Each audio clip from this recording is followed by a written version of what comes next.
ամենաշատ կրկնվող հարցը այսօր ինչ է ընդհանրապես մթերման կայանը, մեր տնտեսական քայլերից 4-րդը։ Ինչպես է աշխատելու եւ գյուղացու կյանքը ընդհանրապես ինչպես է փոխելու մթերման կայանը։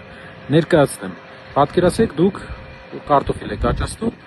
սիրելի գյուղացիներ, դուք ունեք կարտոֆիլի ցանկատարածություններ եւ այս տարվա սկիզբն է դուք որոշում եք թե ինչպես ինչ անեք։ Տարվա սկզբից դուք մթերման կայանի հետ հնարավորություն եք ունենալու կնքեք պայմանագիր։ Եվ մթերման կայանը ձեզ ասելու է օրինակ, որ 200 դրամով հոկտեմբերին ձեզանից գնելու է կարտոֆիլ։ Դուք բացի դրանից նա տրամադրելու է ձեզ պարարտանյութ, որի համար դուք չեք վճարելու։ Պարարտանյութի դիմաց դուք փակվելու եք բերքով։ Ինչպես նաև տալու է էժան դիզել, որ դուք կարողանաք ցանկատարածությունների վրա ավելի մատչելի գործ անեք։ Այդ ժամանակահատվածում բանկերը տեսնելով, որ դուք արդեն վաճառքի տեղ ունեք, ձեզ ոչ թե 15, 18, 20%-ով են վարկ տալու, այլ շատ ավելի էժան գնով են վարկ տալու։ Գյուղատնտեսական վարկ, որովհետև բանկի համար ռիսկը իջնում է, քանի որ գնորդ կա։ Եվ ամբողջ տարվա ընթացքում աշխատանքները տանելուց հետո տարվա վերջում արդեն, երբ որ դուք վաճառեք, մթերման արդեն բերքը լինի,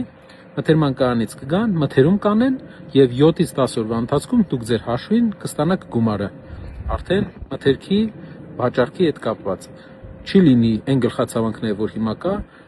մանգալ վաճառքի համար նոր գործընկերներ, բերքը տանը լինի կամ հավաքած լինի չիմանաք, թե ուր վաճառեք, նաև չի լինի խնդիր, որ մեծ վարկեր վերցնեք, մեծ տոկոսներով,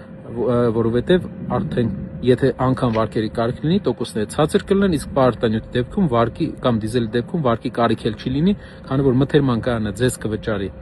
ձեզ կտա դիզելն էլ, պարարտանյութն էլ, դրա դիմաց դուք կփակվեք արդեն բերքով։ Սա հեղափոխական փոփոխություն է բերելու գյուղերում, ու սա մեր քայլերի ամենաառանցքային քայլերից մեկն է գյուղերում։ Շնորհակալ եմ։